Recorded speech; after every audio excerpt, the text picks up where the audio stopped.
when done well, charitable planning is not an add-on.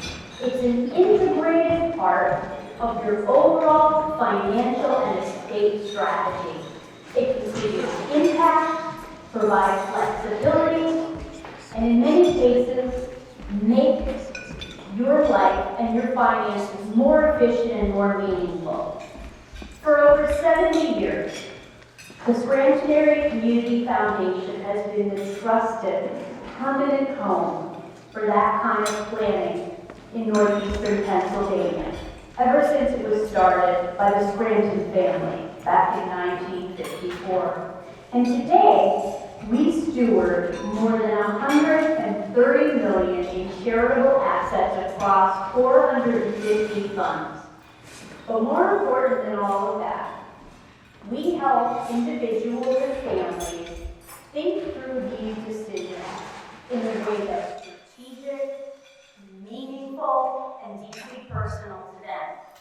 We work in partnership with professional advisors such as attorneys, accountants, financial planners, gentlemen that you see here tonight. We're so happy they're joining us and offering their expertise to all of us.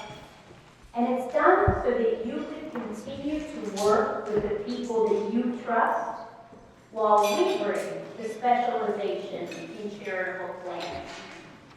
So when you're thinking about that as you're learning tonight and you're talking through with your families, what does that mean? That means things like donor advised funds, charitable trusts, scholarships, charitable gift annuities, and a lot of these customized giving strategies. We provide those flexible options that can be tailored through your goals, financially and philanthropically. And behind that work is a specialized team at the Scranton Area Community Foundation. We have chartered advisors in philanthropy on staff, along with team members that focus specifically on donor advised fund strategy and planning. So you're always accessing real expertise in how to use them effectively. And we handle all the administrative complexity behind the scenes, so you focus and your advisor focuses on the details that actually matter. But I think what sets us most apart is our deep local knowledge and our passion and our commitment to these communities. We understand where needs are evolving, where opportunities exist, and how to connect your giving and your future legacy to real impact right here in northeastern Pennsylvania. You know, one of the things we hear very frequently is, I didn't think this applied to me. And the reality is, this kind of planning is not just for a certain level of wealth or a certain stage of life. It's for anyone that wants to be thoughtful about how their resources are used. So you don't need to have everything figured out. Most people, when they're thinking about these things, start with something simple, and over time it evolves as their life evolves, priorities evolve, things change. Importantly enough, charitable planning is never about replacing the relationships you have with the advisors in your life. It's about strengthening them. We always work alongside trusted advisors to help them shape charitable planning in a way that's right for you. So it's all tonight about making thoughtful, well-structured decisions that reflect who you are, what you value, and how you want your resources to work during your lifetime and beyond it. So tonight, as I said, we're going to hear from an outstanding group of professional advisors who will walk through specific aspects that you might want to know and the technical side of financial and estate planning. Our role is to complement that, to help you translate those strategies into meaningful impacts if and when you decide that's the right move for you. If something you hear tonight sparks a question or even curiosity, we'll be happy to continue the conversation with you at any point. Just a trusted resource here whenever you're ready. So thank you for being here tonight with us, and thank you for taking the time to think intentionally about your future and your legacy, And with that, I'm going to turn it over to Brad Reed, because he's our philanthropy manager, and he's going to introduce our speakers this evening. Thank you.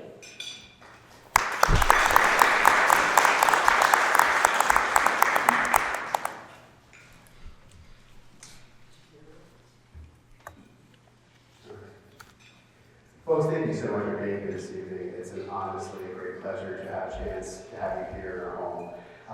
What's even more of a pleasure, and I'm excited to have the opportunity to introduce our panel of speakers today. Now, we are very fortunate to have three incredibly experienced and accomplished professionals joining us here to share their knowledge with you.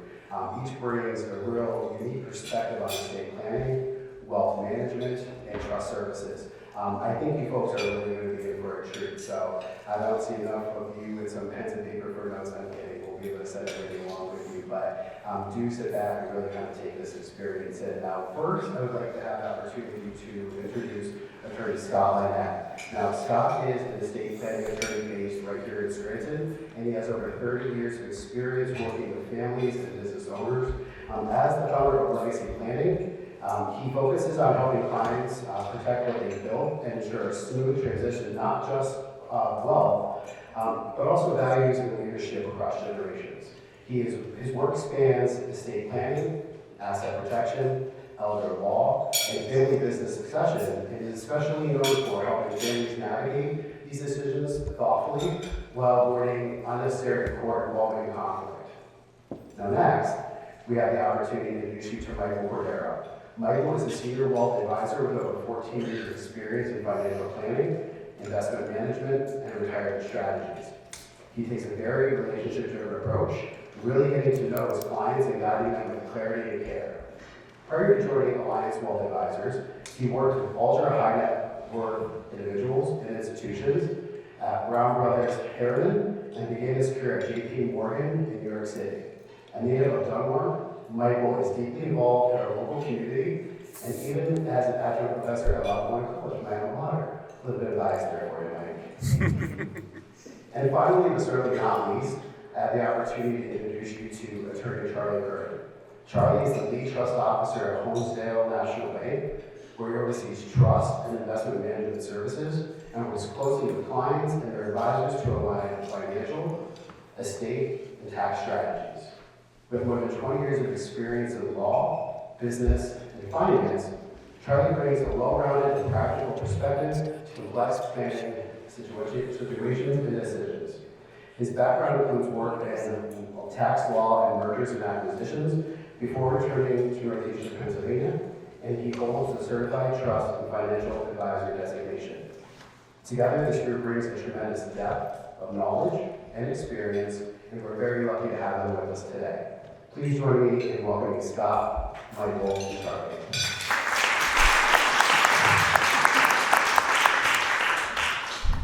You really set a high bar there. Yeah. Can you guys hear us okay? Okay, because we only have one mic, and rather than playing that game, we thought this might be better to keep it as conversational as we can. So the way we broke it up today was in three different phases. So a lot of people have questions, and kind of these conversations can go in three different directions. There's the basics. Look, I just want to get started. This isn't something I've thought of before, or I haven't thought about it in a long time. I'm approaching retirement, I'm in retirement, and I either want to start giving a little more strategically to my family or to charitable causes. I want to do things a little more intentionally. And then third, I want to do legacy planning. So thinking about the next generation, thinking about those assets that you've worked so hard for throughout your life, what is going to happen and what does that look like after your passing or a loved one's passing? And then we have plenty of time for Q&A. So if we don't answer something or you want to kind of take a deeper dive on something we've touched on, please make sure to mention that towards the end. But Scott, we'll start with the basics. So I think the way I always put estate planning for many of the clients that I work with is it ends up on the back burner for a long period of time. And then folks like Charlie, myself, Scott, our goal is to try to bring it to the front burner when the person's ready to discuss it or take certain action. So with that context, regardless of someone's age, regardless of how much money they have, what are some of the foundational planning actions an individual or a married couple can take? I know in my world, one of the most basic things that we see all the time is, you probably already know what I'm going to say. I know exactly where you're going. Beneficiary designations. So if you have a 401k, an IRA, or some sort of investment-related account, making sure that the beneficiaries are lined up with not 20 years ago when you filled it out, or frankly, even 5 years ago. Life changes fast. So making sure that the beneficiaries are aligned is sort of number one from the financial planning perspective. And I think two, a lot of times what we see is one person in a couple handles the finances and the other one is thrilled about that for a long time. And they don't want to meet with somebody like me. They don't want to have the discussion. I'm seeing, yeah, okay, so that's you. That's my wife as well. But they're happy for that. But then if in a worst case scenario, when the person who handled it all knows where everything is, knows where the keys are, so to speak, something happens and there's a healthcare incident or God forbid they pass away, they don't know the phone numbers, they don't know where the accounts are custodied, and that just makes a bad situation so much worse for the loved ones. So those are the two very basic ones, but we'd love to hear what you're seeing, which is often much more complex. Yeah, well, and kind of dovetail into what Mike said. The one thing we see all too often is you have a married couple and they've named each other as the beneficiaries on all their stuff. So they each have retirement accounts, they each have life insurance policies, and husband names wife and wife names husband. And then husband passes away, because we usually die first, it's just how it goes. And then what happens is... You'll notice Scott is very comfortable making death jokes. Yeah, I'm the death and taxes guy, so I'm the least popular guy at the cocktail party. So, but what'll happen is then when the wife passes away, often a year or two later, she still named the husband as her beneficiary. So now we have she's named someone who died, and we are dealing with now assets that should never have to go through the court process called probate, are subjected to this delay and all this bureaucracy when they should have just been able to go immediately working with a guy like Mike, which is extremely easy. So the one thing you can do if you haven't done so is make sure you have contingent beneficiaries named, so that if God forbid something happens to both of you, or the deaths just happen in sequence, things will go to your kids or whoever is going to be the second in line. And none of this stuff is fun to think about, and I know that, but it makes it so much easier. When people come into our office after someone has passed, they are shell-shocked to begin with. And when you don't have beneficiary designations done correctly, or, Mike, to your question, you just don't have something like just a will in place. And it doesn't need to be super fancy. It doesn't need to be amazing, but you should at least have a will that says, essentially, here's what I want to happen to my stuff when I die. The other part of estate planning that people don't think a lot about, but it's even more important very often, is incapacity planning.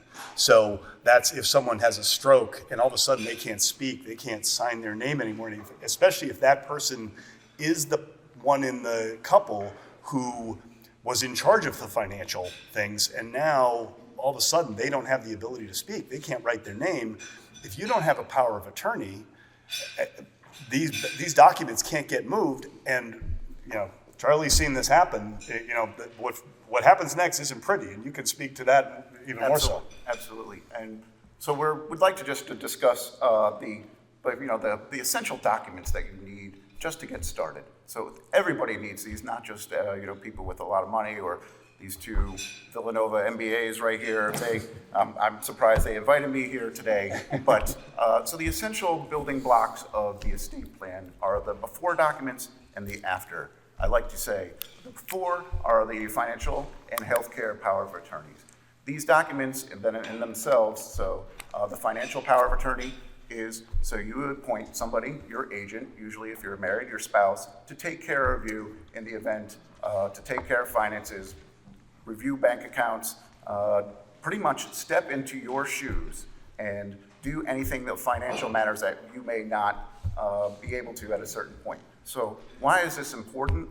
As Scott said, if you don't have these and you are incapacitated, what is going to happen to your bills? When you're in the hospital, your bills are running up, no one can make financial decisions. You're going to have to, unfortunately, go to a lawyer and hire them to do some guardianship petition, and somebody that you might not like in your life could be actually taking care of your finances. So the financial power of attorney is extremely important. If you don't need them, if you don't have them, it's very expensive guardianship proceedings. So the next document that's really important before is the healthcare power of attorney. And there's actually two documents within this. So the healthcare power of attorney is you're appointing an agent, somebody on your behalf, to talk to doctors and see your medical records. So we don't want people to make decisions on our behalf. So you're competent, you're still aware. So someone came to me in the bank and said, would you be my healthcare power of attorney? And I said, you know what, I'm a bank. I don't want to make healthcare decisions for you. So within that, the agent, in the document, there's something called a living will. And it's just also very important as well. So you are terminally ill, you're incapacitated.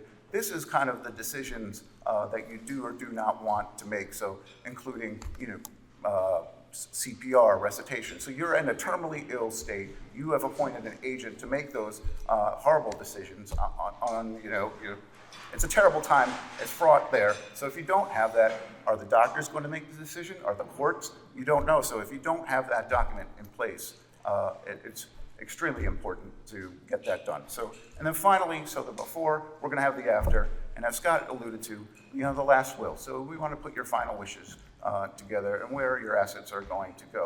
So if you don't have them, people presume that in Pennsylvania that my spouse will inherit it, and that's all. That's great. So unfortunately, Pennsylvania is not that case. So Pennsylvania says the spouse is able to receive the first $30,000 and then half of the estate. If you have children, the other children get that other half. So just to show you the power of this was literally last week in my office.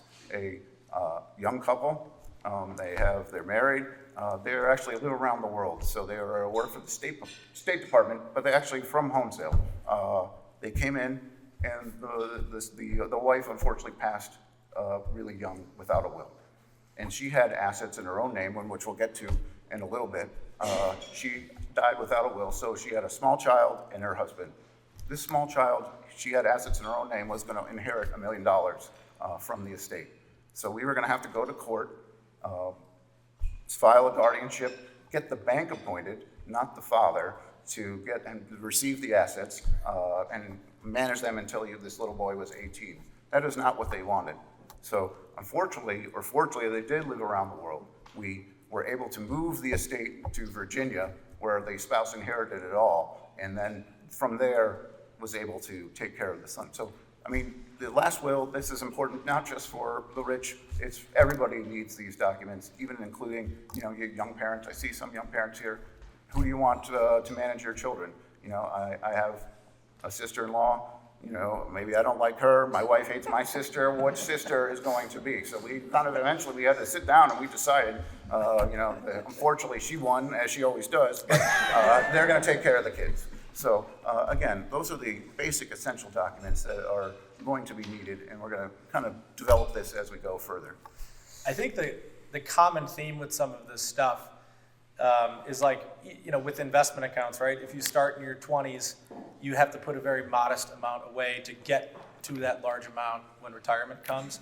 So just like an investment account compounds, these decisions compound, and the complexity can really mushroom in a hurry if you kind of sweep the dirt under the rug for too long, because it compounds in both directions. The most dangerous words in estate planning are, my kids all get along great, they'll figure it out. Yeah, If that's your plan, you're doomed. yeah, absolutely. So here's another one we get all the time, and I feel like I'll go to you, although I'd like to hear both of your thoughts. I'll go to you, Scott, first. How do people know if they need to trust on top of some of the things Charlie just mentioned? Because I think like there's so much noise out there today. There's so much information, and we'll get somebody come in and be like, I looked it up. I need a revocable trust, and it's like, well, let's just hold on a minute. So let's talk first about just what do you look for in that discussion when you hear that question from a client, and then maybe we could talk with both of you about the two main different kinds of trusts. Sure. Sure. So, people here, there's really two different ways to do estate planning in Pennsylvania. You have a will-based plan like we talked about earlier, and a will is essentially a document that says, this is what I own, and here's who I want it to go to. And the process that that property gets transferred from the person who died to whoever's named in the will is a process called probate. And that's all probate is. All you're doing is retitling assets from the name of the person who died to whoever is going to get them. A revocable living trust does exactly the same thing. It is a will substitute. You write in it, here's what I own and here's who I want it to go to. And when you die, though, instead of going through probate, which is what's called an estate administration is the legal term, you do a trust administration. So the result for a will or a revocable living trust, the end result for your family is going to be exactly the same. The only difference is the process we're going to use to get there. So probate avoidance is what you're doing with a revocable living trust. And a lot of times, if all you have is a house and a bank account and bank account at a great bank like this and a great financial advisor like this guy who can help you with the beneficiary designations, you probably don't need a trust. You'll probably be perfectly fine with a will because you can use beneficiary designations, you can use transfer on death or payable on death designations over at the bank, and everything can transfer and avoid probate. If basically only your real estate, your house is going to have to go through probate because there are no transfer on death deeds in Pennsylvania. But if you have out-of-state property, so if you own a house in Florida or South Carolina or wherever, and you have a will-based plan, you are going to have to open up two different probates. You're going to have to do a probate in Pennsylvania for your Pennsylvania property. You're going to have to open a separate court proceeding with a different lawyer in Florida or South Carolina, wherever you have your property. It's probably going to cost your family about another 10 grand just to open that proceeding. And it is a pain in the rear end. It takes over a year. So typically when I see multi-state properties or I see closely held business interests, that's usually when it will lean towards a revocable living trust, just because the administration process for those specific assets, it's a lot easier to do a trust administration than a estate administration. When you do an estate administration in Pennsylvania, if you have a closely held business interest, you have to give them 5 years of financial records for your business, 5 years of tax returns. All of that becomes a public record. So your competitors are going to have a pretty good idea what your business does and how well and what it's all about. So it's all of your confidential information can become public, unfortunately, through the probate process, which is the biggest downside to probate. Because it's a court process, by default, it is public, and all those records are available on the county website. Go to the Register of Wills website, put in the name of the person whose will you want to see. You're going to see their will, you're going to see their inheritance tax returns, you're going to see exactly who got what. That's the biggest downside to probate in PA. Charlie, going one step further into trust world, the main words most people hear or a lawyer will recommend, there is revocable, there is irrevocable. One of our goals here tonight was to speak in English to the extent we can. So in normal, simple terms, what are the purpose of those two different trusts and when do they make sense? Absolutely. I liken trusts to like ice cream, meaning you hear about all these words,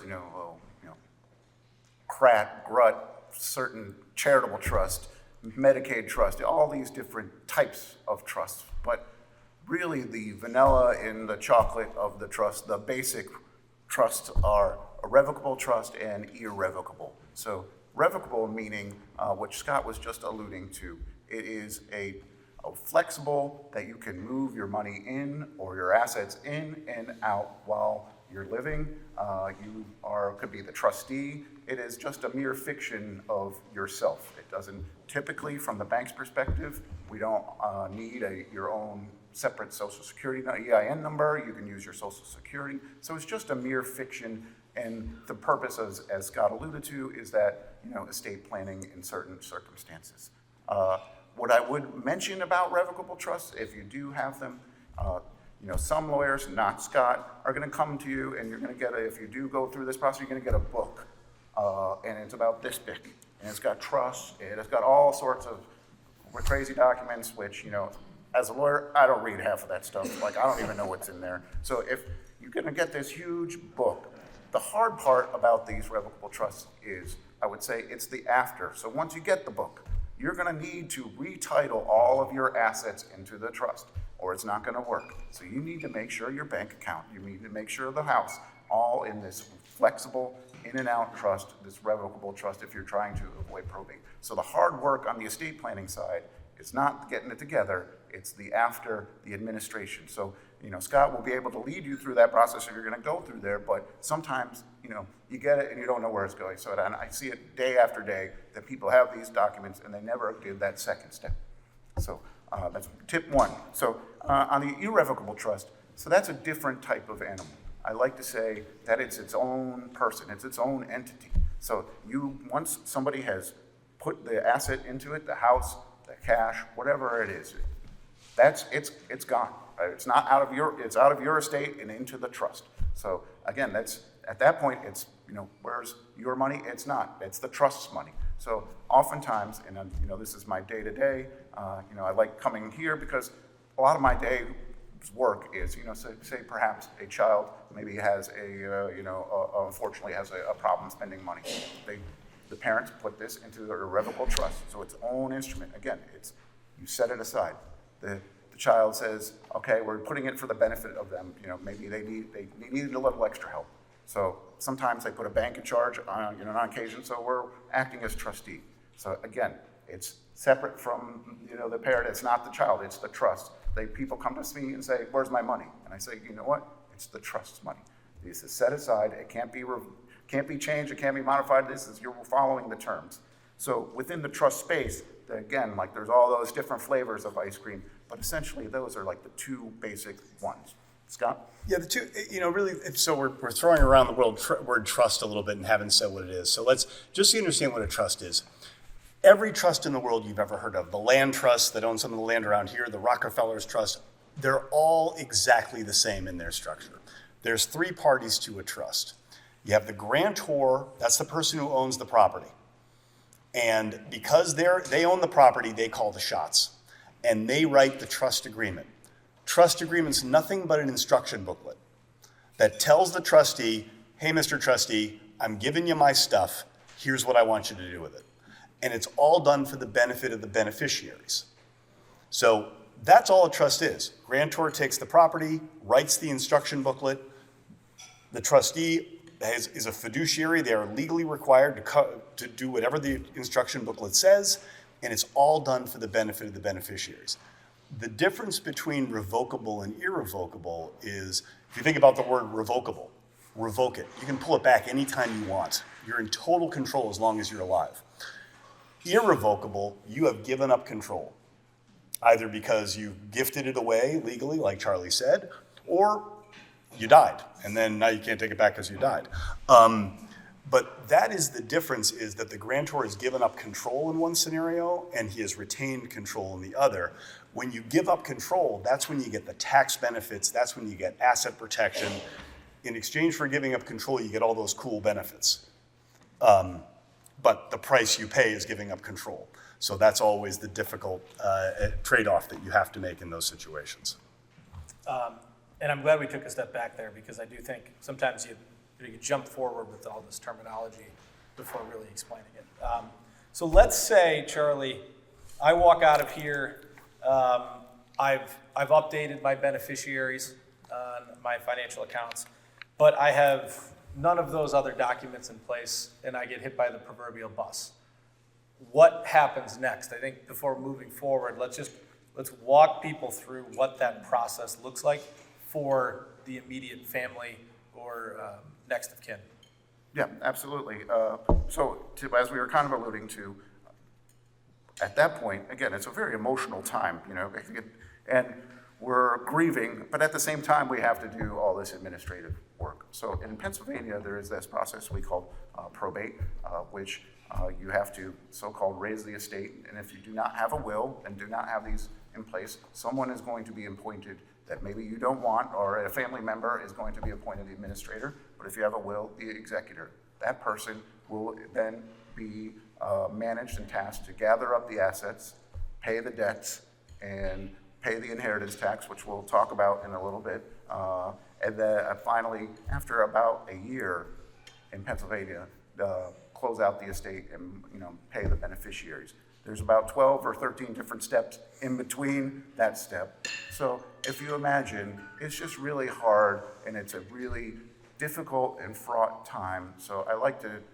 tell people, make sure you got the right person that can handle this, because I'm sure many of you probably have handled it in a state. It's like a disaster emotionally, financially, and physically. So we really want to make sure that we have the right organization, everything beforehand. So hopefully we'll be able to provide some, helpful tips here coming up that, make this transition smooth.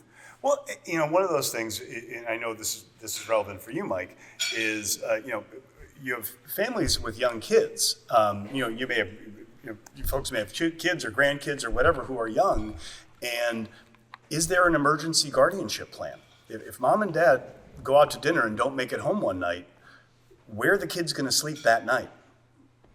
Like, where are they going to wake up the next day? Who's going to take care of them while you're preparing for the parents' funeral? Like, you need to have these documents in place, because if you have not named successor guardians, like Charlie said, it turns into a fight in the family. Now you got your kids in court and your family is fighting over who's going to take care of them, where they're going to live. What state are they going to live in? Are they going to stay? Are their pets going to stay with them? We have this happen all the time where, oh my gosh, they just lost the parents and now they're going to lose their pets because the guardians don't want to take the pets. Like, you really need to think, these are things that you need to think about for your family, because the money's important, but what happens emotionally is so much more important. And we never want to lose sight. Like when Charlie mentioned the healthcare powers of attorney, like when we do the healthcare powers of attorney in our office, we have each of our clients fills it out and says, I want CPR, I don't want CPR, I want tube feedings, I don't want tube feedings. Because our thought is, if it's their daughter who is standing there at the bedside having to make this decision about what to do with mom at the end of her life, we want mom's handwriting telling her what to do. We don't want her sitting there thinking, oh gee, I wonder what mom would have wanted. It's hard enough to leave that burden and that guilt on a child. So you need to look at it, try to think of what it's going to be in that moment and how can you ease that burden. And that's where we come from. In my practice, we really try to do that, as difficult as it is. The good news is there's a Seinfeld episode about this. So. And Kramer did not like Elaine's decisions towards the end. So we'll lighten it up a little bit from here. All right. So I told you I was the death and taxes guy. I have some things I need to do tomorrow.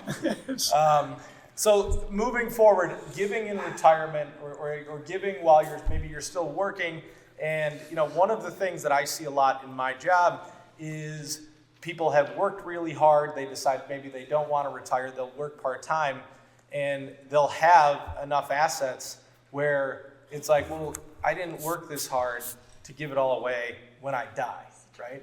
I want to do something while I'm here. I want to do something meaningful. Maybe I want to support some kids who are trying to make their way in the world, or they're raising their own families. So what we want to talk about next is what are ways we can give while we're here that are meaningful, but also like we want to be strategic.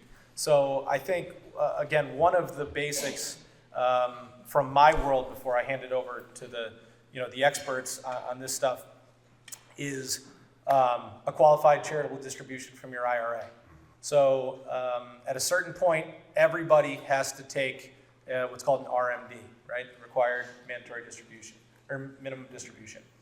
And that is going to be taxed sort of regardless. Some people don't need it because they have other assets, they've done financial planning, whatever the case may be. But I have a number of clients where they'll say, I'm thinking of one gentleman in particular, had a kid who went to St. Joseph Center when he was very young. The RMD just goes to St. Joe's every year. He doesn't think twice about it. And we have a number of clients who think in that way, where you're saving on taxes. You need to take that money out of that IRA anyway. And so you're getting a lot of benefit without a lot of work. So in many cases, that can certainly be low-hanging fruit. But I think what it also does is it sets up to have conversations about giving earlier with your family, with your significant other. So along those lines on the estate planning, but also from just a tax perspective, what are efficient ways people can think about giving while they're here? Because the point of the money is to enjoy it at a certain point in time too. Right. Well, so I have to tell a quick story about my mom, and I'm glad she's not here, because it actually involves St. Joseph Center as well. She was taking her RMDs out, paying the taxes on them, and then giving the money to St. Joseph Center. And I didn't know it was happening until I raised this. We were having a cup of coffee, and I was talking about this. She said, "What do you mean you can give it directly there?" And she had no idea, but that's the key. It has to be a transfer directly from the IRA to the charitable institution. You can't take the money out and then give it yourself. That's how you cut Uncle Sam out of the loop. Uncle Sam doesn't take his piece. Your money goes dollar for dollar directly over to the institution. So I love my mom, but don't be like her on this particular item. The other thing that I know Mike does a lot to instruct his clients is, if you're going to donate appreciated stock, if you own stocks or other, just like non-qualified accounts, you're sitting on some capital gains. Same thing there. If you donate the stock directly to the charity, you never pay the capital gains. You get the full tax deduction, and you don't have to pay the capital gains. Versus selling the stock, paying capital gains, and then giving the net proceeds. Once again, we're cutting Uncle Sam out of the loop here and making sure the charity gets the maximum dollars involved. A lot of times too, a client will have cash on hand and the appreciated stock, and they want that cash on hand for a specific reason, whatever that may be. So they'll say, well, I have to give the cash. Give the appreciated stock. You're probably not going to sell it, particularly if you're still a high earner, based on whatever your capital gains rate may be. So making sure you're looking at it holistically across your balance sheet to say, if I'm going to give anyway, what is the most efficient asset to give? Charlie, one of the things that is interesting about this line of work is that, like, we could give this talk once a year and it's always changing. So the Secure Act was the most recent major bill that went through, and frankly, like, the dominoes are still falling, and some of them aren't even set up yet to fall. That's right. Because the guidance has not been given from the IRS. So, but talk about what we do know about what changed and how that could impact estate planning. Absolutely. So as the federal government likes to do, they giveth a little bit, but they also taketh a bit as well with this Secure Act. So if you do have an IRA, the giveth was they increased the RMD age, so the way you could forego taking and letting your retirement grow from 70 to now to this year 73. So before you had to take your RMD, they made you withdraw from that and pay income tax at 70. Now you can stretch that out to 73. So that was the giveth. The taketh was when someone does pass and they do, not from a spouse, but it goes to a children.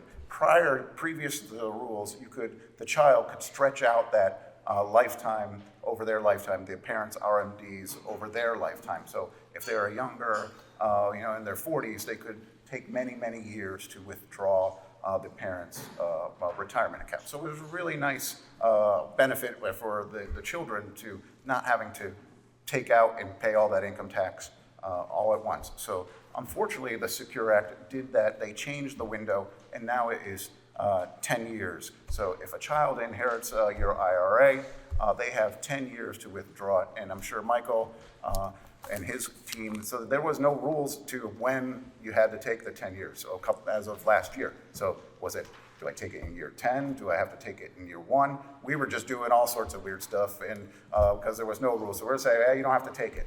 Well, recently they came out and said, actually, the child does have to take their RMD in year 1 on the basis of their life expectancy, and then after year 10, it has to be totally withdrawn and totally liquidated. So in that sense, it does accelerate the time that you're taking these withdrawals. So as I mentioned, the child, they're paying income tax on this, on any withdrawal. So what is a nice benefit is if you do have a charitable and charitable intentions, the charity does not pay income tax on a withdrawal. So oftentimes it is a really good vehicle when you're thinking about donating or charitable giving to great organizations like this.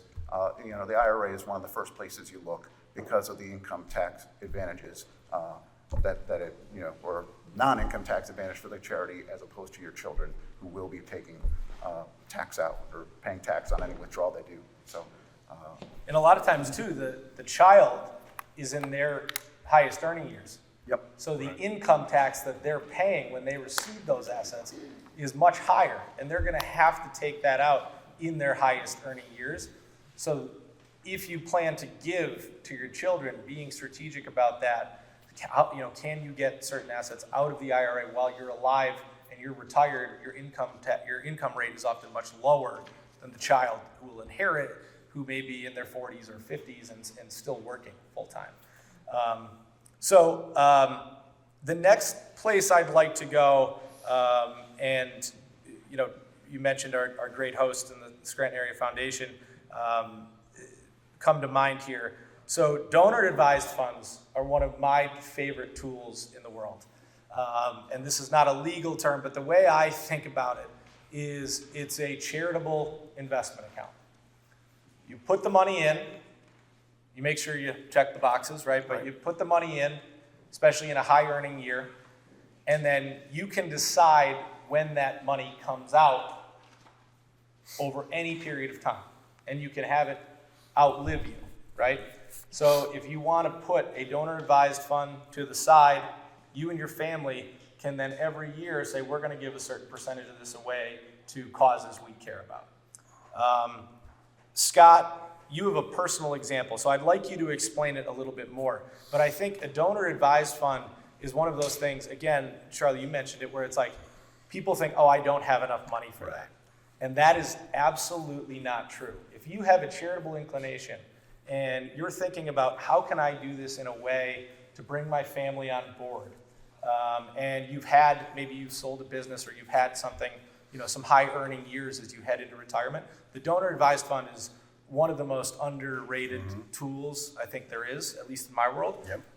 But you have a personal example of how you use it, so why don't you take it away from there, because I think it's pretty cool. Sure. So my dad started probably 20 plus years ago, and it wasn't a ton of money. Like Mike said, like Laura said, this isn't like, oh, you got to have $1 million to make this sense. Like he started small about 20 years ago, and just every year he'd make donations into it, and it has grown really nicely.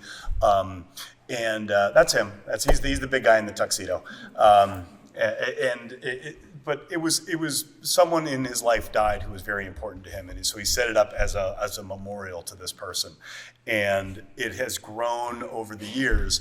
And a few years ago, he started having all of us. That's my sister and my brother, and that's my stepmom, and I have two other sisters I didn't have any good photos of all of us. But what happens is we get together at the end. You didn't have any good photos of him. Yeah, right, exactly. The one you like. But it's really neat. We get together at the end of the year, and it's my dad and all of us and the grandkids and everything, and everyone can talk about. We have the fund generates X number of dollars a year, and everyone gets to propose a charity that they would like to give to that's important to them. And we end up having these just really neat sitting around the kitchen. We have dinner and pizza or whatever and beer, and then we just sit around the table and talk about, okay, where's our life today? What are our values? What's important to us as a family? And my daughter went for the first time. She was a freshman at Pitt, and she was working at a nonprofit just volunteering at a nonprofit in Pittsburgh that helps with these young girls who grow up in poverty and have struggles I can't even imagine. And it's called Gwen's Girls, and she loves working there with these young African-American girls. And she said, could I give $500 to Gwen's Girls?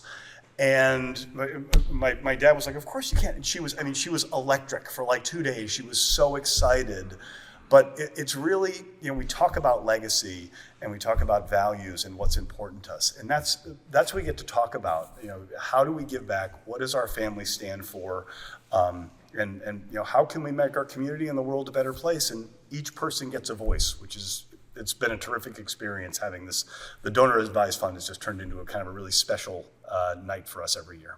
And I think too, what's great is the assets are you donate, and that could be appreciated stock too, right? Which is something I didn't mention in the beginning. But you can invest the funds with somebody like the Scranton Area Foundation. It grows, and so over time you may be giving away more money, or you may be introducing your kids to what your values are. So it's very cool to watch it from my perspective. But I think it's one of those things that feels like it's too far away. And one thing I'm just always banging the table on is it's really not. Mm-hmm. So moving along to kind of the third phase. So the name of Scott's firm. Let's talk about legacy. There are always delicate situations when it comes to family. No, that never happens. Money too? My father is an Italian with an Italian father, and they don't talk about anything. And then my mom is one of 14 Irish from Dunmore, and they don't stop talking. So I've got a heck of a background in this. There's no degrees they give out for it, but they should. But let's just say there's a delicate family situation. We'll talk about a couple examples, and I think this will go well into the Q&A, hopefully. But Charlie, one of the things we hear all the time is like, I just need to help my kid out. They can't afford a down payment on a house. They're having their second kid. Childcare is expensive. I see it all the time with myself, people of my age, where their family members may just want to help them out and they don't even know how. So how do you think about helping clients make those decisions where they're not sure how, but it's like, I just know I want to help now, and I want to make sure they're going to be okay when I'm gone? Yes, so a number of things. So people often think, hey, I can't give a certain amount of money to my child now because of the gift tax. That's not really true. They say, $19,000, above $19,000, I can't do that.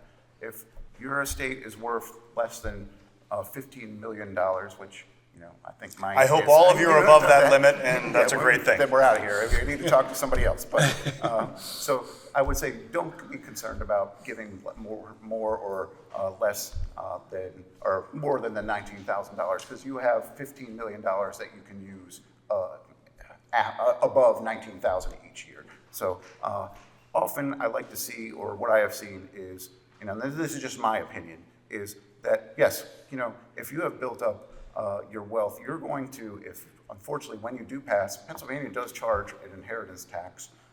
So there is a percentage. So on a child, it's 4.5%. So if the child's inheriting $100,000, your estate is going to pay $4,500 bucks in taxes. So if you can move those assets now and let them enjoy, pay for that child care, not even enjoy. Like, life is just hard for struggling families. Like, I'm always of a proponent trying to gift as much as you can now to your children to let them experience it and help them with their life, because in the end, if you do have excess, it's the state's going to take their chunk. While if you gift it, it does not. And then secondly, just families and money really just don't mix. Like as we were saying, like we really want to treat each child equally. That's just me.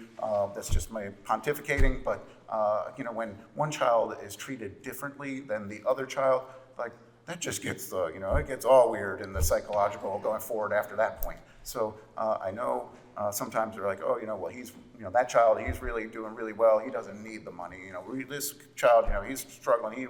He could use it. Well, in the end of the day, I really like, equal, so not to create any undue tension. Like that's just conjecture on my part, but that's what I've seen over and over is like when you're doing differently and for one to the other, like it's just not a good combination. So one more question to open it up to all of you.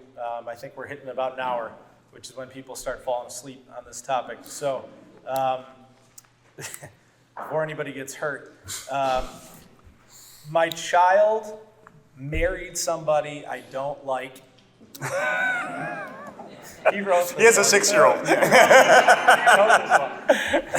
was like, all right, I'll include it. But so my child married somebody I don't like, guys.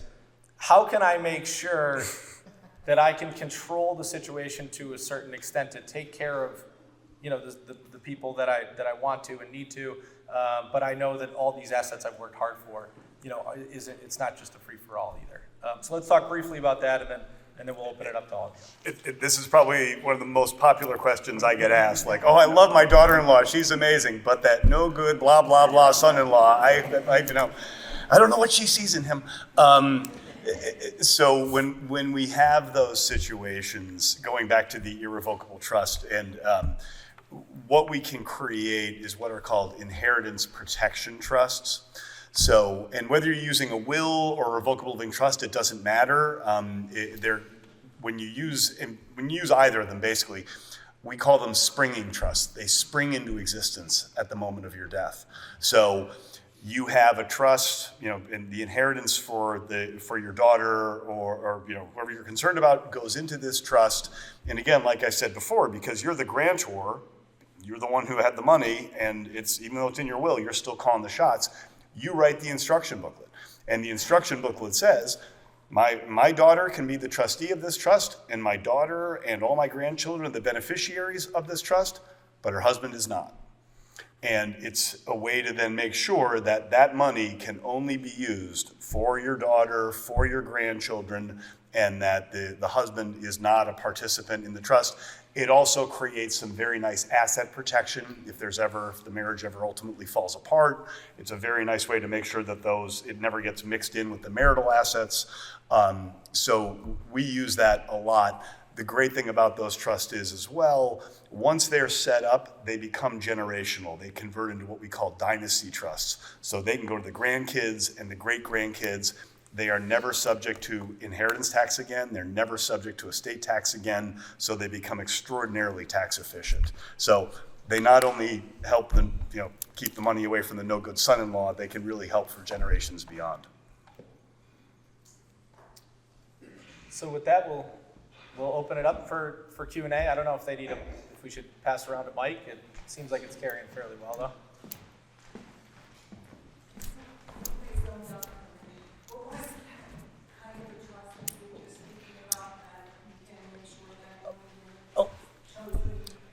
It's called, they go by a lot of names. I call them irrevocable inheritance protection trusts, because it is really designed to just protect the inheritance for your bloodline.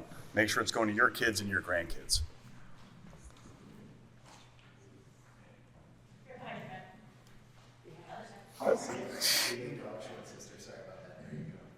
So this is probably a question everybody has. Like, how do you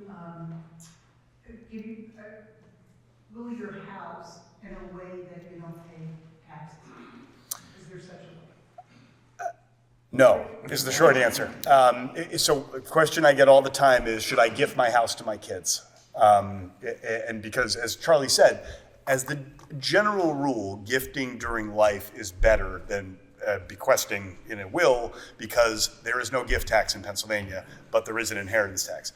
The two things that people don't think about with the house is, number one, when you give your house to your kids, you are exposing it to all their creditors as well, and things can happen you don't expect. I had a call last fall from a client of mine in a little bit of a panic. He said his mom had given her house in New York State to my client and his two siblings. Like 10 years ago, it was like DIY Medicaid planning they were doing to try to get it out of mom's name. One of the siblings died. My client's brother died unexpectedly. He left his third of the house to his wife, who everybody in the family hates. So now the hated daughter-in-law owns 1/3 of mom's house. And my client called and said, "What can I do about this?" And I said, "You're gonna have to write her a check to make her go away." And I know that's gonna stink, but unfortunately that's what it is. So gifting your house comes with a lot of risks that people don't know. You can also end up paying more in capital gains taxes because of something called basis adjustment, which I won't nerd out on here, but you can end up unfortunately paying a lot more in taxes than you save on inheritance tax. So would that work the same way if you put someone else's name on the title? Yes, yes. You're exposing it to that, any name that's on the title, you're exposing it to that person's creditors and potentially some sort of transfer that maybe you didn't want. If someone was, here's my second question. If someone is listed as your beneficiary, like say in your IRA account, do they pay taxes or does it just transfer to them? You're still going to pay inheritance tax. So, Yes. Yeah, the beneficiary designations are a great probate avoidance tool, but they're not a tax avoidance tool. Yeah, definitely. In Pennsylvania, you get the double whammy. So you get to pay inheritance tax, and then when you withdraw it, you're paying income tax. So like that, the IRA is just, that one's the old the double tax on it. Almost all of them. Again, exactly. My number one piece of advice to everyone is to move somewhere south where the weather is better and the taxes are lower. Right. At least from a tax and estate planning perspective. That's all. That's the only reason I say that. Next question, this is free, they're not charging you, I'm telling you next time there will be a fee, so what are the three questions? Okay.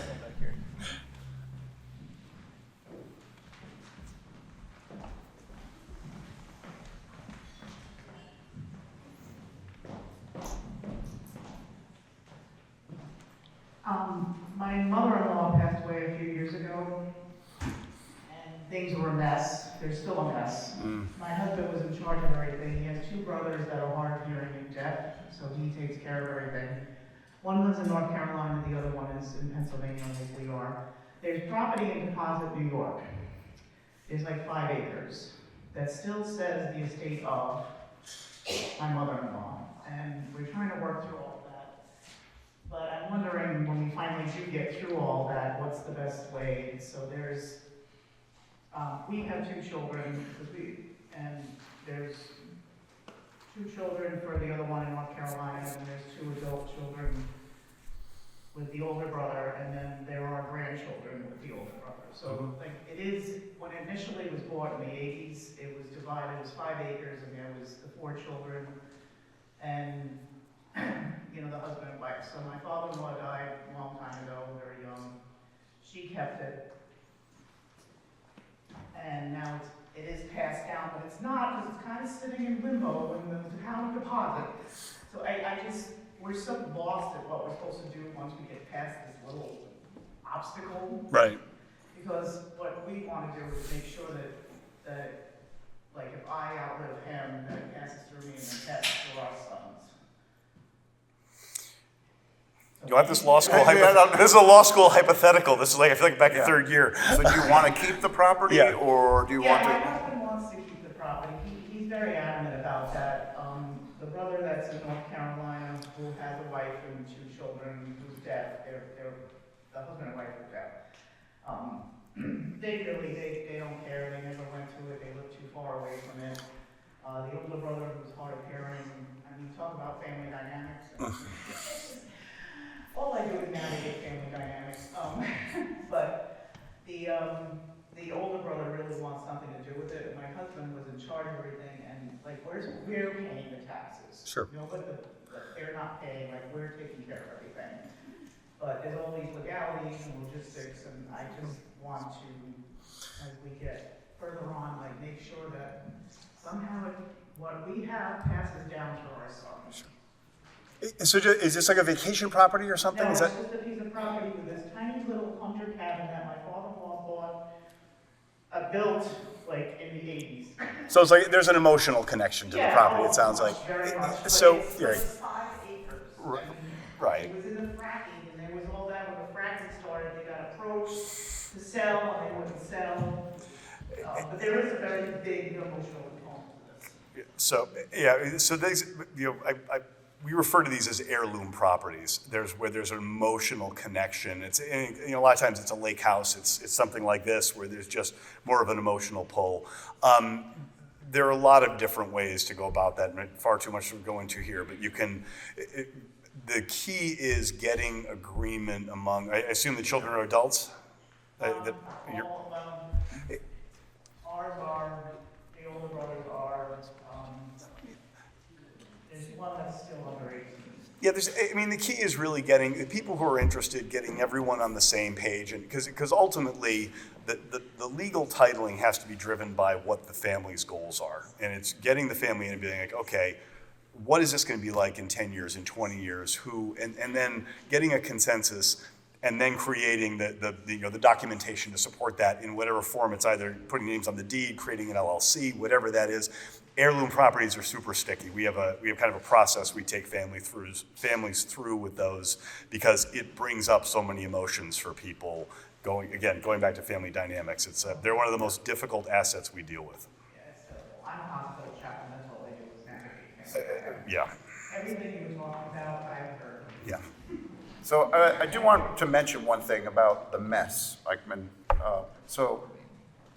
We want to avoid the mess as much as possible. So we get these estate documents, but there's other things that we can do. So my job pretty much every day is finding the mess, and it's just like, well, what are we doing here? So if you do have 300 accounts, CDs at every other bank, like 2 brokerage accounts, I really implore you to consolidate your accounts, make it smooth. Go talk to Michael. And I'm his feeling team. judged as I sit here and think about the way I have things. If your financial house is in shambles, what is that going to do to your kids who are trying to take it? So I often recommend, find that trusted person that financial, whoever it be, bank, put that all under one place that you can find it. It's easy that your heirs can find.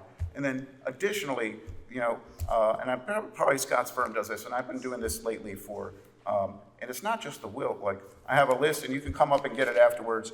It's, leave this for the kids. Who is my funeral director? Where are the addresses? What are my passwords?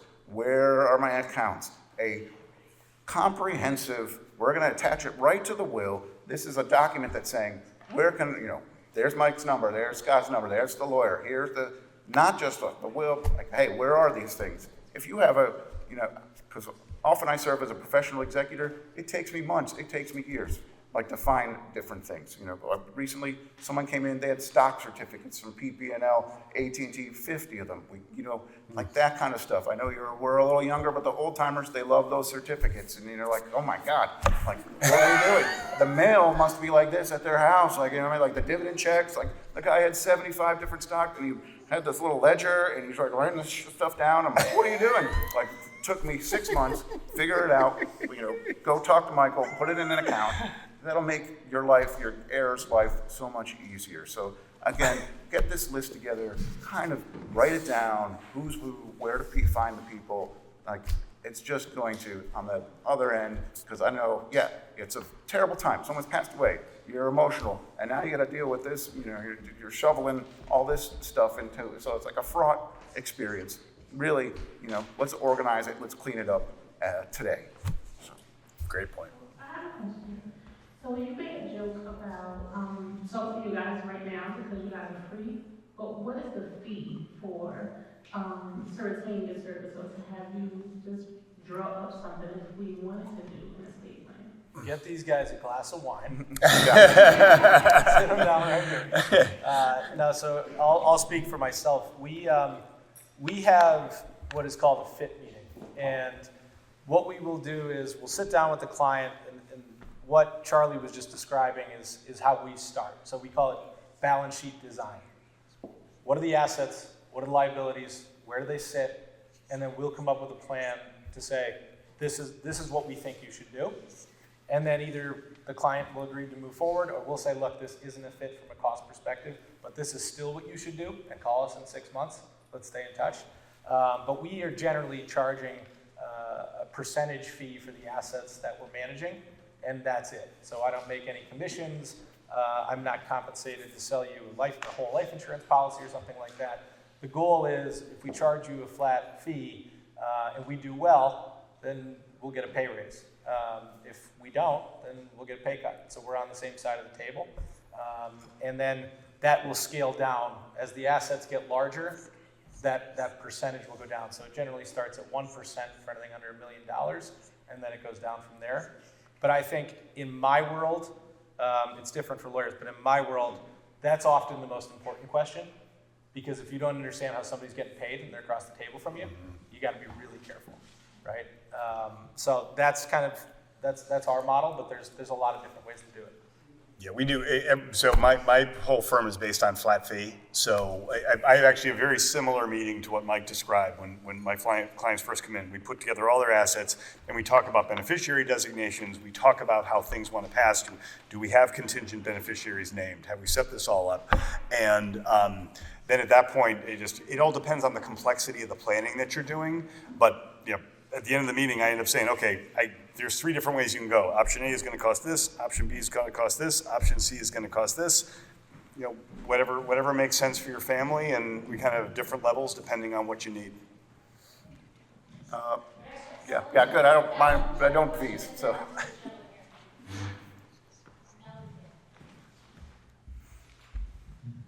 My question is, if I'm due to inherit money or a house or something, and I'm choosing to push that money to a nonprofit, can I do that without the inheritance tax being paid by me if I push it directly to the nonprofit rather than inheriting it directly? No, so what happens under Pennsylvania law is you can disclaim an asset, but essentially when you disclaim it, the only way that you can deflect something and have it go somewhere else besides whoever's named in the will is through what's called a disclaimer. And when you disclaim it, essentially from a legal perspective, you're gone. You can have no control over where it goes. So unfortunately, in that situation, you're going to inherit it, you're going to pay the inheritance tax, and then you're going to have to donate it.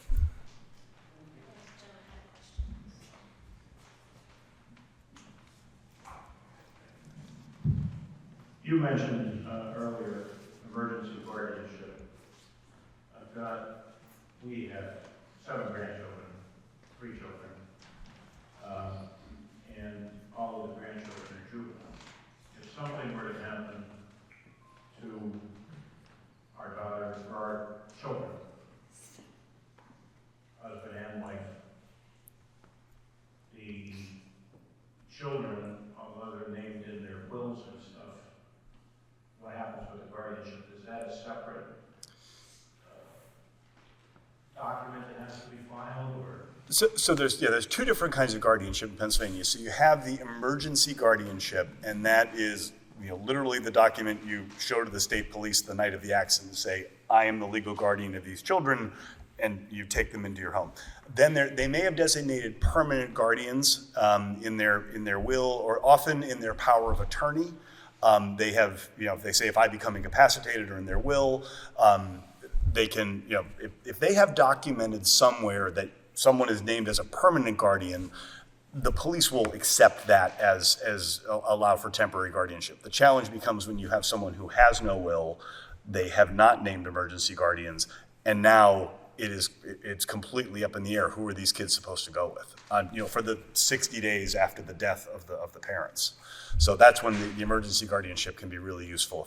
hopefully the parents have the supporting documents. Okay, and as far as their assets, the children's assets going to their kids, should they set up a trust now, or is that something that happens? What I recommend typically when you have a family like this, with young kids, you can do a basic will plan. You don't have to do a ton of bells and whistles, but you want to have one of those springing trusts on the back end of it, so that if something were to happen to the parents, God forbid, everything, first of all, if the kids are really young, you have everything go into a common, what's called a pot trust first. So the pot trust goes into one big pile to make sure all the kids get through high school, college, whatever it is, everyone gets into adulthood. And then if there's a significant amount of money left at that point, it splits, and then each child has their own trust. It turns into one of those inheritance protection trusts that I talked about earlier. The nice thing about those are you can control what age that the money comes out. The default number is at age 21, the money goes to the child. And I don't know about all of you guys, but at age 21, getting a whole bunch of money, it would have been an epic week in Vegas. So the nice thing is you can set it to be 30, whatever age you want it to be, so that the child doesn't get control until it's appropriate for the child to have control. Yeah. And if I interject, that's my particular field is Right. Oftentimes, so people don't realize, like if you do not put the surviving, say perhaps one parent passes away, there's two types of guardianships in Pennsylvania: guardianship of the estate and guardianship of the person. So if you do not have these documents together, the parent is the guardianship of the person. That means the surviving parent. That means that they can, they have the child, they can raise the child, but the parent typically, the court says you need another party involved, oftentimes a bank, to be the guardianship of the estate. So if there is some sort of inheritance and they're from the deceased spouse, so they put the bank in charge. So I don't know if that's what people want, but I have at least 10 to 15 different guardianship accounts that we're managing because the court has put us in charge. So you really need to make sure that these documents are updated. And as Scott said, like we're oftentimes put into these guardianships. Kid gets the money. Like I see it go within. I've seen $200,000 gone within 6 to 8 months. And it's not fair to the child. We were just talking about this the other day. It's not fair to the child. Right. They shouldn't have this burden of all this. Make sure we put these trusts in place to, if they are small, we're going to have those in the document to, protect them from themselves. At that point. So, big proponent of, making. I knew I wasn't capable. So, like saying, most people probably are not. Children are not capable, but when they receive the funds. So.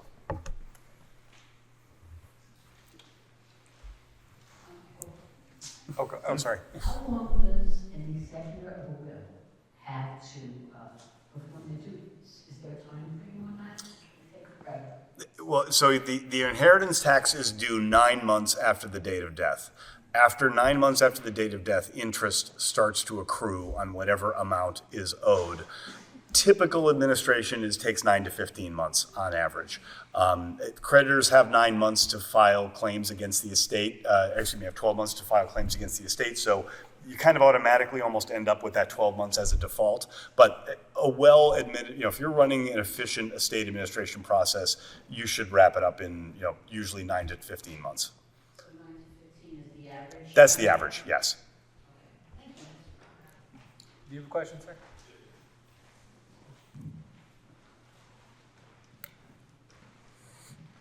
Oh. I have a will and I have a living trust, and I'm thinking about getting, now that I have a will and that's all I have. And I have custodian accounts. And if I get a trust, would that avoid probate? Or if I go to, whoever has to go to a nursing home, would they have to look at my assets to the trust?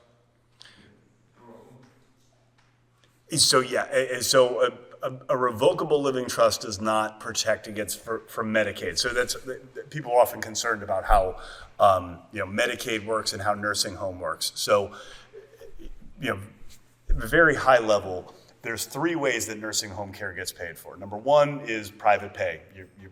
the family writes a check every month. Average cost in Pennsylvania is $12,000 a month. Then there's some people have long-term care insurance that will cover some portion of the nursing home care. And the third way is that people qualify for Medicaid. So what ends up, if you just own your house and you end up in a nursing home, your family is going to write checks. And well, first, let me take a step back. Average man spends 2 years in a nursing home. Average woman spends 3 years in a nursing home. So when I look at a typical couple, it's going to be $750,000. Now, having said that, many people in this room will never set foot in a nursing home. Right? A lot of you, hopefully you never will. Some people will spend longer, but that's just the average. So when I sit down with a client and I see if they have, whatever the amount of assets are, but they have more than that amount to cover it, then generally we don't do Medicaid planning. If I'm concerned that they could burn through their assets, we use a tool called a Medicaid Asset Protection Trust.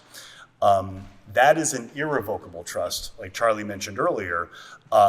And what that allows you to do, and typically the way we use it is, it's when someone's house represents a large amount of their net worth. So, the people are worth, they're worth 1.2 million and their house is 700,000. So it's a good chunk of their wealth is their house. We move the house into the trust to protect it because really that doesn't change anything. Mom and dad can keep living in the house, and all that does is start the 5-year look-back clock on the Medicaid. So hopefully, when we have a little time to plan for Medicaid, we can do a lot. When we get in trouble is when someone calls us, oh my gosh, my grandmother fell last week, she broke her hip, she's gonna end up in a nursing home, and she has a house and she has all this money, what can we do? Then unfortunately, your options become really limited on what you can do to protect assets. So I see you can put the house in a Medicare trust.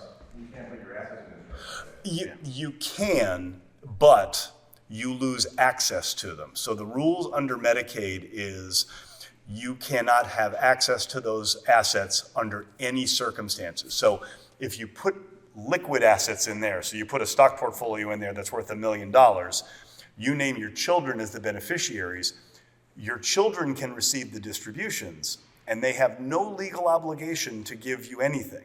But because they love you and because you're a great dad, they're gonna make sure that you're taken care of and get you that big screen TV you've been wanting. But the problem, you have to have what I call a very high trust environment for a Medicaid Asset Protection Trust because you are depending on your beneficiaries to give you assets that you used to own and you no longer control.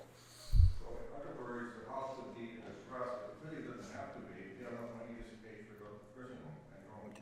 Or you could, right? Yeah, I mean, if you have the funds to do it, and you can just pay for the nursing home, and Medicaid Asset Protection Trust. It's like an insurance policy. You may never need it. If you never step foot in a nursing home, then you wasted a bunch of money setting up a trust that you never needed. But and you look at what's the family health history? Did your parents end up? Is there chronic disease in your family where people tend to be debilitated? So you have to look at all these factors in those situations.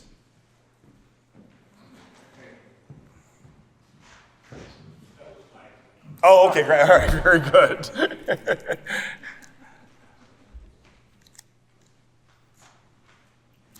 One more? You said if it's a will and the probate becomes public record, if it's in a trust, it does not. That's correct. Trusts do not have to be filed. They're not court records, so they never become part of the probate. Next year, we're going to put a DJ behind us. We'll take a break. He was late, so that's why he's going to be. We're going to have a dance party. We're going to take all the tables out.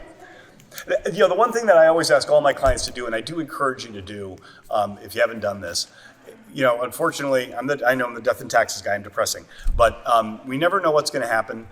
Write a love letter to your kids, and just put it in a drawer and say, hey, if you're reading this, things didn't go as I planned, but I want you to know, here's what you meant to me, here's what I'm leaving to you, here's what I hope you do with it, and here's my dreams, and you've always been a big part of my life.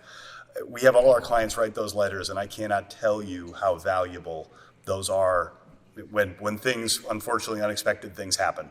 It means a lot to have that child, to see moms or dads writing how they felt about them. Should minors be listed as secondary contingent beneficiaries on a life insurance policy? It depends. Yeah, and so what we do, in our situation, what we do is we have those trusts, those inheritance protection trusts. We have the contingent beneficiary is actually that trust. So then if both spouses go, the money, that's how we tend to use those trusts. They become big buckets, and we point all the beneficiary designations into those buckets so that life insurance proceeds, IRAs, everything that can get held into those trusts for the kids. So my question is, what happens to the mortgage on a home when my parent passes? Like, what are my options as a beneficiary? And if I have siblings? Yep, so the bank, well, we're going to expect payment from no matter rain or shine, so the heir is gonna, we're going to, either you could move it from, it's gonna go into the estate first, so it'll be in the deceased estate, but then if it can go through the heirs, we're going to probably, on occasion, many banks will not let the next person assume the old mortgage. We're going to make sure that there's a new mortgage for the new owner. So what I have seen, don't tell them, I don't know. Some people keep it in the estate a little longer than a year, if you know what I mean, to keep the mortgage going. We'll put it in the estate, keep the estate open a little while with that 2.75 mortgage, and then distribute it out. But at the same time, so I guess that's one good question is, when we're doing that gathering up, we're doing that probate, we're paying all the creditors off. So most times you're using the life insurance or the other things, you're going to pay off the loan and distribute the assets. But if one person wants to keep it, then you got a problem. Usually the mortgage needs to get paid. So unfortunately.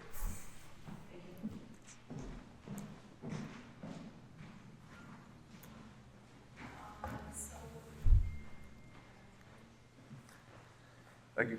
You can hear it.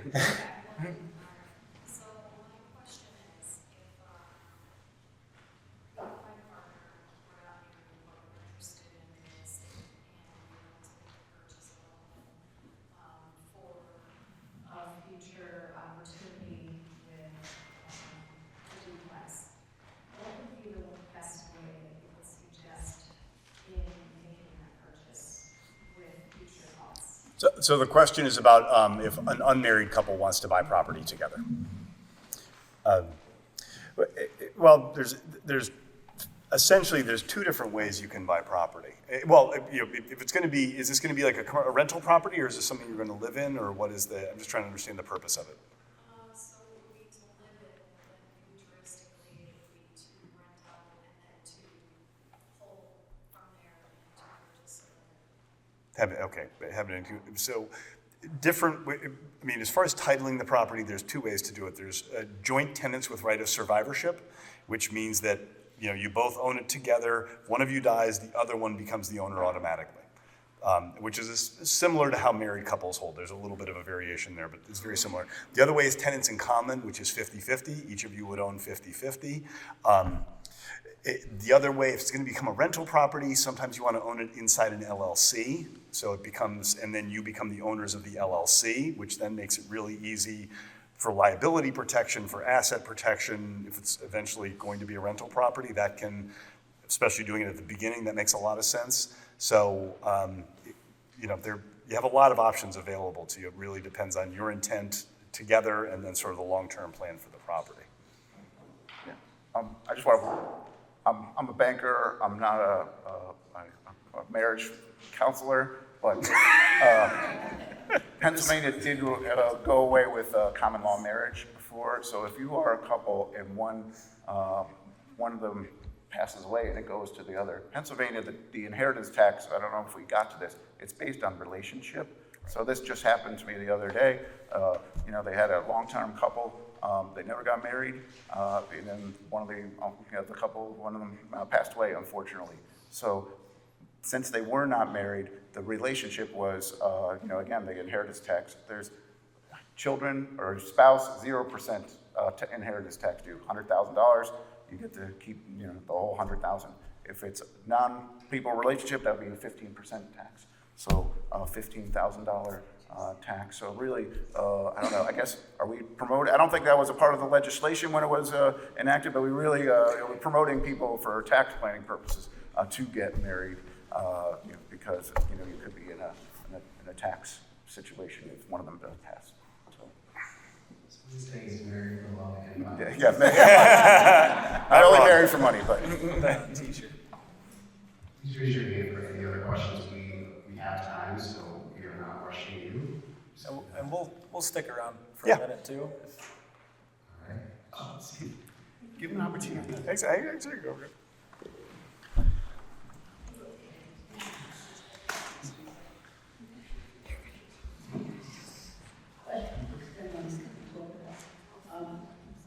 After that time period, the 9 to 15 months for the executor, let's say there are 2 other executors involved, and that person did not perform those duties in that 9 to 15 months.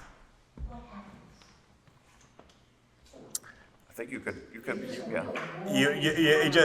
The interest just accumulates every day the interest continues. Unfortunately, estates can stay open for a very, very long time, especially if you have multiple executors, which we never recommend because it just makes life difficult.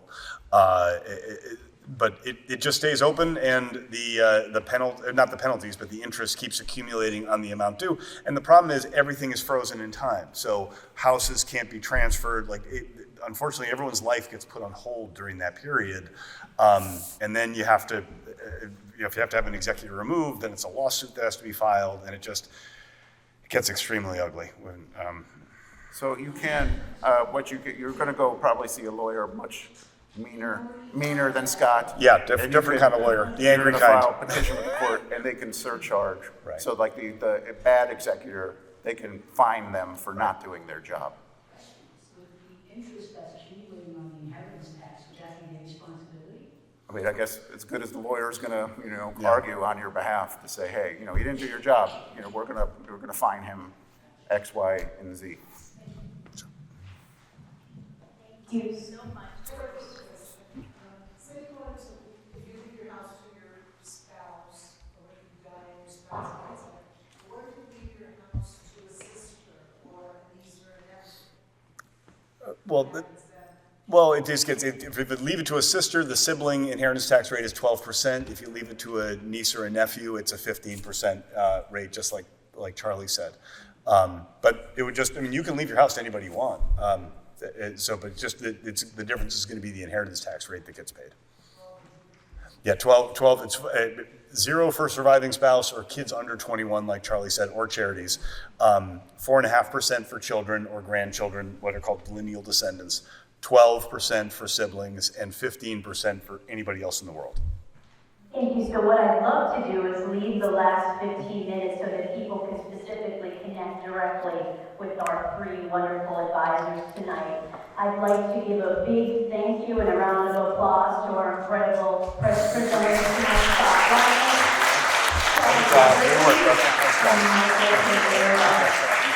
For your excellent presentation demystifying very complex topics of financial planning, estate planning, life planning, charitable planning, and how it all goes together, and their willingness to stay after and connect with this. I want to note that specifically regardless of where anyone is particularly in your life, we at the Spring Engineering Community Foundation work directly with advisors like Charlie, Scott, and Mike, as well as your own advisors, to help you decide where does the giving strategy fit into this plan. Some of the themes that came up tonight were R&Ds, required minimum distributions. We accept R&Ds at the Spring Engineering Community Foundation. We accept appreciated stock. We're all about perpetuity, meaning that should you decide you want to benefit a charitable entity like a nonprofit, like a St. Joe's or something else, we would be able to manage that for you and provide a 20% match to that gift on top of it, simply because we're all about community driven. And another thing we do on top of that is we'll manage and follow up and make sure that those resources are used exactly how you intended them to be. That's our promise to the community.